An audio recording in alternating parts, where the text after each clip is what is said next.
চাও হকার হটাও, এটা আমার প্রেক্ষাপট। ঢাকাকে বাঁচাতে হলে হকারকে হটাতে হবে, শুধু হকার না, অটোরিকশা চালককেও হটাতে হবে। তার কারণ হচ্ছে ঢাকার সৌন্দর্য, পরিবেশ, চলার পথ, সবকিছু, সময়, সবকিছু নষ্ট হয়ে যাচ্ছে।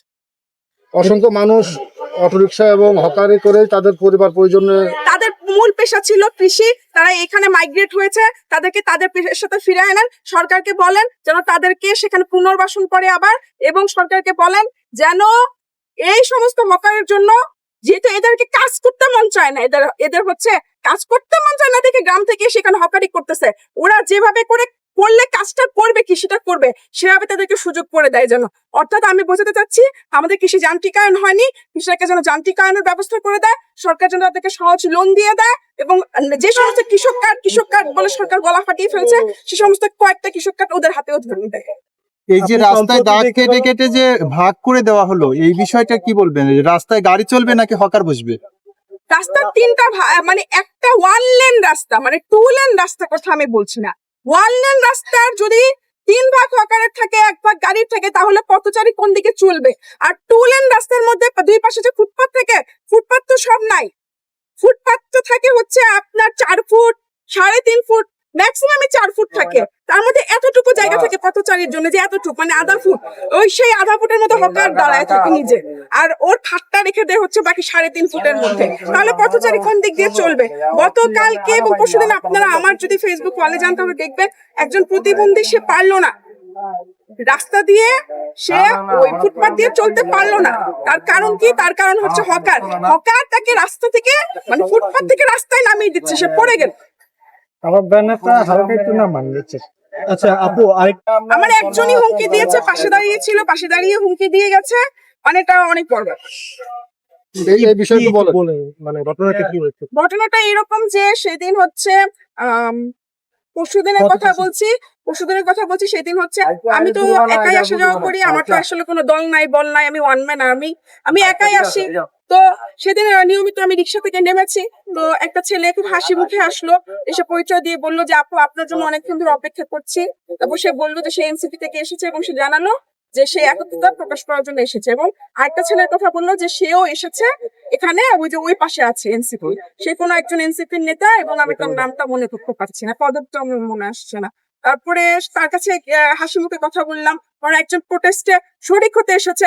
আমি তো এই প্রোটেস্ট সবার জন্য করেছি। আপনারা কি প্রথম থেকে কোনোদিন কোনো এই প্রোটেস্টে আমার কাছ থেকে কোনো রাজনৈতিক ব্যক্তিত্বের নাম শুনেছেন, রাজনৈতিক দলের নাম শুনেছেন? কোনো রাজনৈতিক দলের বিরুদ্ধে তো এই প্রোটেস্ট নয়, এই প্রোটেস্টটা ছিল হচ্ছে গিয়ে আমাদের রাস্তার জন্য, আমাদের বেঁচে থাকার জন্য। এখানে তো আমি কোথাও কারো নাম ব্যবহার করিনি। তো সে এসে আমাকে বলতেছে যে, মানে প্রথমে আমাকে তো সে এটাই বললো যে আপনাকে যদি কেউ, আপনি একা আসা যাওয়া করেন, আপনাকে যদি কেউ গুলি করে মেরে ফেলে সেজন্য আপনাকে প্রোটেক্ট করতে আসছে, না হলে তো বদনাম আমাদের হবে।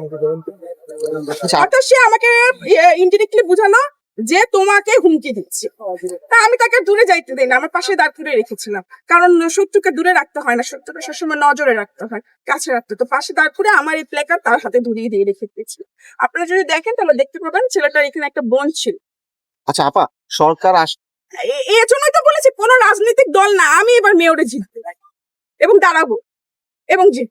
কেন? কারণ হচ্ছে আপনারা সবচেয়ে মজা পাবেন, আমি এখন এমন কিছু কথা বলবো।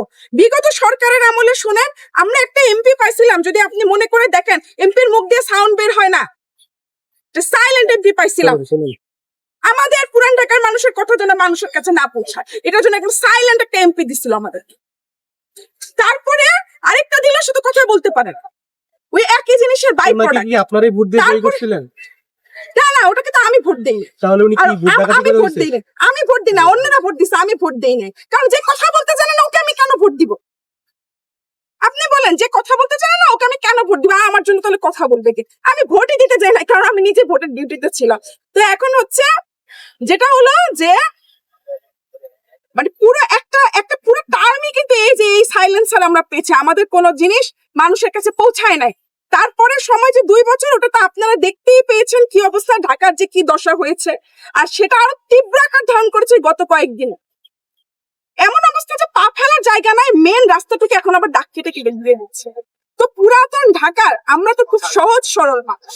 হ্যাঁ দেখেন, আমাদের অনেক বড় মন কিন্তু পুরাতন ঢাকার মানুষ, আমরা যারা ঢাকার মানুষ, কারণ আমরা আপনাদেরকে আমাদের সাথে নিয়ে তারপরে চলি, আমরা ভেদ করি না। আমি ঢাকার বাইরে একটা অঞ্চলে যাই, আমাকে কিন্তু ভেদ করবো ওই যে ঢাকাই আসছে। আমরা কিন্তু সেই ভেদ করি না, আমরা সবাইকে নিয়ে থাকি ঢাকার মানুষ, কিন্তু আমাদেরকে ডমিনেট করার চেষ্টা করা হয়।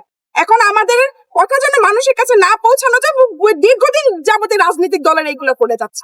আপনি যদি মেয়র হন এখন আমার কথা হচ্ছে যে এই যে ডমিনেশন, রাজনৈতিক দলের ডমিনেশন, এরা ডমিনেশন করবে কি দিয়ে? রাজনৈতিক দলের তো নিজস্ব কোনো বাহিনী নাই, এরা হচ্ছে হকার বাহিনী আর এই রিক্সাওয়ালা বাহিনী বানিয়েছে আমাদেরকে ডমিনেট করার জন্য।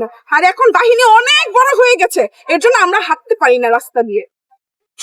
আমাদের ঢাকাইয়ারা যারা আছে, আমাদের ঢাকার লোক আছি আমরা ম্যাক্সিমাম ব্যবসা করি, ম্যাক্সিমামে আমরা ব্যবসা করি।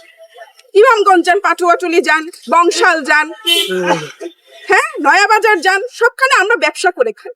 আমরা চকবাজার যান, ব্যবসা করা খাওয়া লোক আমরা। বেগম বাজার যান, আমরা ব্যবসা করে খাই। আমরা মিটফোর্ড যান, ওষুধের দোকান, আমরা ব্যবসা করে খাই। আমাদের এত ভেদভাব দরকার নাই তো। আমাদেরকে ডমিনেট করার জন্য নানান ভাবে চেষ্টা করতে করতে, কারণ আমাদের ডমিনেট না করতে পারলে তো আবার আন্ডার কন্ট্রোলে রাখতে না পারলে তো আবার সমস্যা। বুঝতে পেরেছেন? সেজন্য এরা কি করে, এরা হচ্ছে একটা বাহিনী তৈরি করছে, যেটা দিয়ে আমাদের দোকানগুলোতে চাঁদা তুলতে পাশের দোকানের কোনো ছেলে আসে না, ওই পাশের এলাকার কোনো ছেলেও আসে না। আপনারা খোঁজ নিয়ে দেখবেন, দরকার হলে রাস্তায় এখন ক্যামেরা আছে, ফুটেজ নিয়ে দেখবেন। আমাদের আশেপাশে কোনো ছেলে আসে না, এলাকার ছেলেও আসে না, তাহলে আসেটা কে? নগর ভবন থেকে আমি বলেছিলাম যে 1 লক্ষ চাঁদাবাজ আমাদের 3 কোটি মানুষকে, এই ঢাকাবাসীকে ডমিনেট করছে।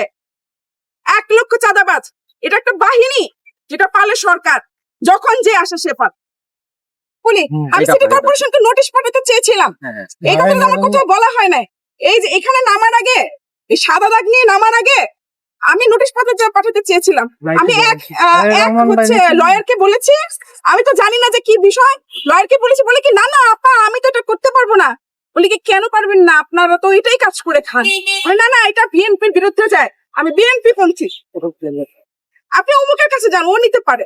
তো ওই লোকের কাছে গেলাম, ওই লোকের কাছে মানে ফোন করলাম, ফোন করার পরে সে বললো যে হ্যাঁ আমি নিবো। তখন আমার মনে হচ্ছে ওই বিএনপি পন্থী, ওই নিবে না, আমি এই রাজি হয়ে গেল কেন? ব্যাপারটা ইন্টারেস্টিং। আমি আবার আরেকজনকে ফোন করে খোঁজ নিলাম, শুনে এই নাকি আওয়ামী লীগ পন্থী। ওরে বাবা, ওরে ভাবলাম যে আয় হায়, আওয়ামী লীগ পন্থী দিয়ে যদি আমি নোটিশ পাঠাই আমাকে তো ট্যাগ দিয়ে দিবে একদম নিশ্চিত। পরে কি করব ভাবতেছি, পরে দিলাম মেয়র হওয়ার পোস্ট। তারপরে এই যে এইটা প্ল্যাকার্ড নিয়ে রাস্তায় নেমে গেল। সরকার বলেছে ক্লিন ঢাকা এবং তো দেখে আগে তো হচ্ছে ওই আপনার ওই কি বলে সার্ক ফোয়ারাটা পর্যন্ত দখল ছিল। মেট্রো রেল হওয়ার আগে সার্ক ফোয়ারাটাতে থাকতে পারছেন?